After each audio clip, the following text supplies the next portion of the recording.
So thanks again for coming in today, and we're really excited to have a great track. I'd now like to hand it over to Dr. Saini. She's the co-director and co-founder for Shield Automotive Cybersecurity Center of Excellence at the University of Windsor, which is right across the river from Detroit. And she's also the academic director for the ASRG. She'll be presenting her captivating discussion on transforming automotive cybersecurity, bridging gaps, opportunities, and diversity.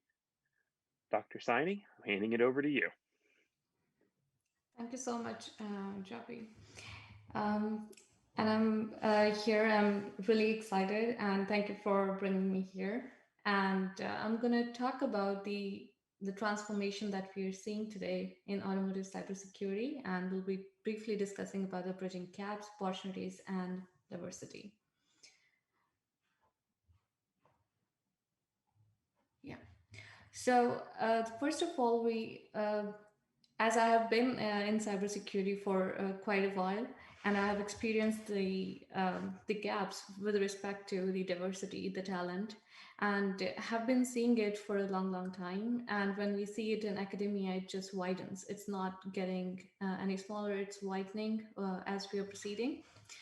Um, so some of the bridges are to be built, and by identifying these gaps, the first thing we can do is really address them. And I believe Genevieve also have the I also believe in the actionable achievements of these bridging these gaps. So the first one is to have the innovative ideas. If the research is there, then it has to be applied research.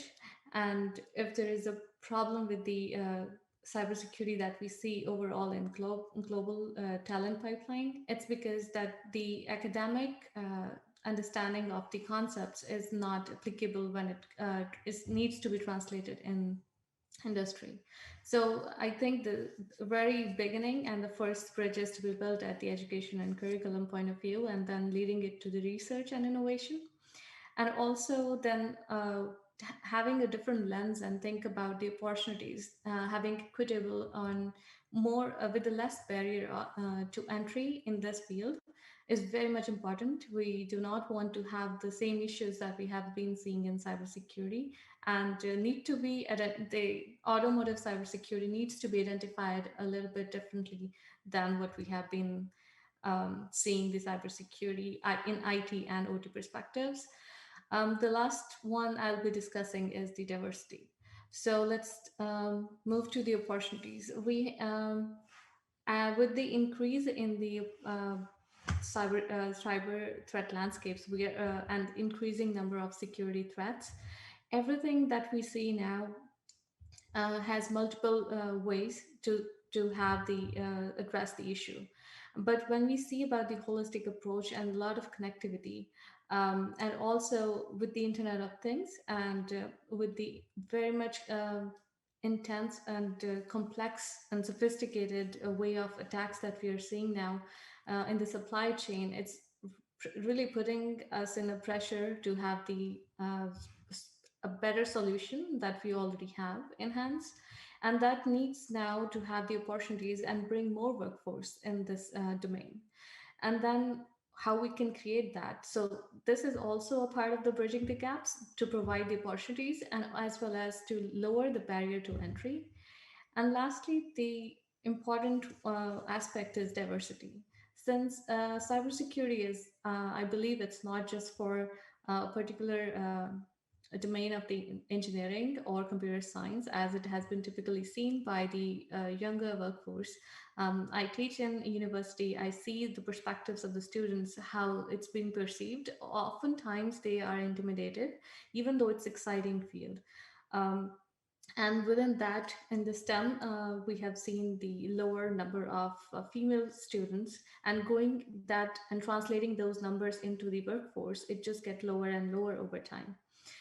So that is one of the point of views we need to think about to have the diversity from gender point of view, as well as all the other ways that we need to have more diverse mindsets to solve the problems. Maybe there might be many blind spots which have not been addressed before and might not be able to be seen before, and that those situations can be better understood if you have the diverse perspectives. So I would just briefly tell you about the some of the initiatives that have been involved with, and I had personally, when I was completing my PhD, I was going through some of the issues, and I thought that there are some needs in this domain itself. So early on, I was engaged with women in cybersecurity. Then I realized that we need to understand the translation of automotive cybersecurity is a little bit different. And then I discovered about automotive security research group. And I will briefly tell you about the ASRG. And currently, I'm serving as academic director. And my role and responsibility is to build the academic network and a platform for researchers and institutions to collaborate with each other on these innovative ideas, as well as have the community and the network of the automotive cybersecurity experts.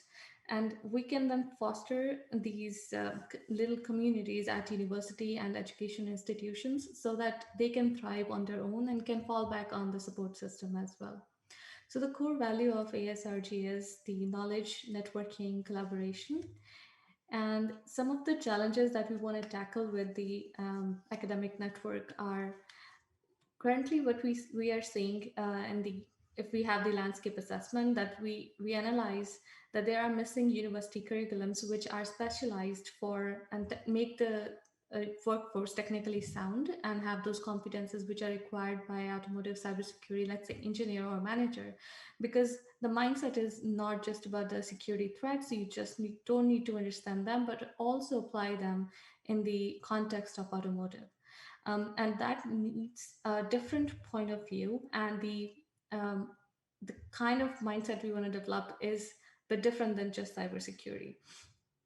And it should not be perceived only as the IT threats and related to network only. It leads to a longer and if the longer life cycle of automotive of the vehicles. It just translate that to the how many threats are going to be there and who is responsible and how we are making the shared responsibility accessible by everybody and really making it um, understood by within the university curriculums as well as in the industry.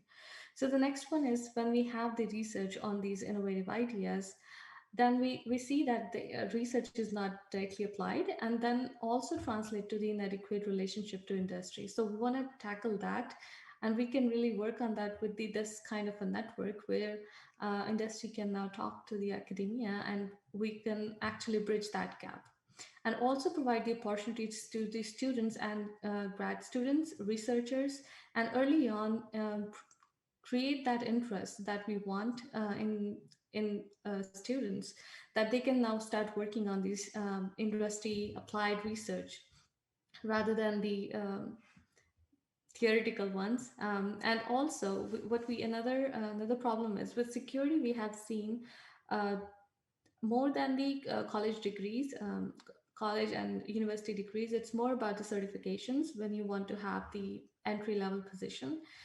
If we compare that with the automotive cybersecurity today, we don't have such certification programs as well, which creates more problem and creates another level of barrier to entry, and that restricts the opportunities to so many people. And there is no clear pathway today to get into automotive security. It would be the trajectory is not such clear, and we need to create a framework with the pathways. And it cannot be done by one person or one team. It's a collective effort, and the bridge is also here between academia, so that we can really make that happen through when we have the young talent, and prepare them right away there, and then bridge it to the industry as well. And the next one is the high barrier to entry. So even though we have grad researchers and people who have done research as well as taken some courses, but it is difficult to really translate that to industry, and oftentimes it is not easy to get into the industry with the already having that credentials. So the solution is what we can provide is kind of having a network. We are trying to facilitate and building it through academic societies. We have already two of them. Um, and we are going to have, there are a few other in the pipeline. So the idea is to enable students and grad students to create their own community and bring and have those discussions going on and have the network of automotive cybersecurity researchers and experts, so that when they talk and they bring the insights, then we can have a bigger community working towards these goals. Next is technical committees, which is more lean towards the different specializations and more focused on research, and also the learning platform, which is focused on the knowledge and the delivery of the content which is already available. So this is about ASRG, and I hope that in future we will also have more of the bridges built through ASRG, since it's a non-profit, global non-profit organization. It's really gonna enable the researchers to collaborate. And from research point of view, and myself as a researcher, and I see that there is a need for global research collaborations on some of the initiatives and research topics to really harmonize, because there has been such disconnect based on the let's say the standards and regulations in different countries, but it needs to be harmonized at some point later on, so why not now? So the another I would say it's a center of excellence. I won't say just an initiative. So I'm the co-director and co-founder of Shield Automotive Cybersecurity Center of Excellence. It's hosted in University of Windsor, and we have here the idea was to really um, I just said three of the things: bridging gaps, opportunities, and diversity. It really translates those, but in a very specific way. When we have a center of excellence, we can now work with the local governments and the federal government, and can also work on the regulations policies. So we want to translate the research that we already having and have the public awareness. And also, since it's hosted at university, then it enables the education and training and building the curriculums and frameworks, so that we can have more students engaged in automotive cybersecurity. Lastly, the research and innovation, which is critical to the innovative commercializing the innovative ideas that and the research that we are having now, and really work with along with industry, because there needs to be a catch up within academia and industry based on the automotive cybersecurity solutions. Lastly, I've been engaged with women in cybersecurity for diversity, and I cannot emphasize it enough. Oftentimes, I see only few females in the cybersecurity conferences, and that has changed so far. We have now more number of females. It has changed this year to 25% from 11% in 2013. So, which is a good thing. So, something is changing, something is working, and I hope it would keep working like this. I was engaged with VICES. It's Women in Cybersecurity. It's a global community of engagement and to encourage women and have a support system uh, within cybersecurity. So that really gave me a community, a sense of community. And I believe that we want to do the same thing with the automotive cybersecurity, bring more women and to have a diversity in automotive cybersecurity in future. And it should not be, since it is male dominated, both of the fields, automotive and cybersecurity, it would be great if we can really shape it and reimagine how we want to say and deliver this idea of automotive cybersecurity in the future. So I believe that we will have more bridges built in future through these initiatives I'm involved with, and I'm really happy to work with all the people in these communities, networks, and initiatives. I see the passion, and I'm really happy to be here. And I would have any question if you have any questions now. Thank you so much for that. We do have one question in the chat from Lynn Walford. So, what is keeping hackers from learning at universities, if anything? Learning at universities, you said? That's correct. I was asked the same questions a month ago, and the answer is, as of now, there is no such background check on this. So I would not say nothing is nothing is stopping them to learn, for sure. I believe this is second time, yeah, second or third time I've been answering this.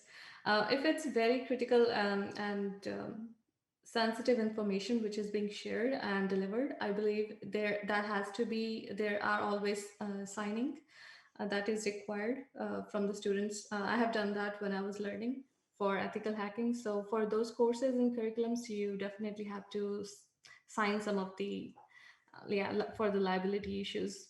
There is always that.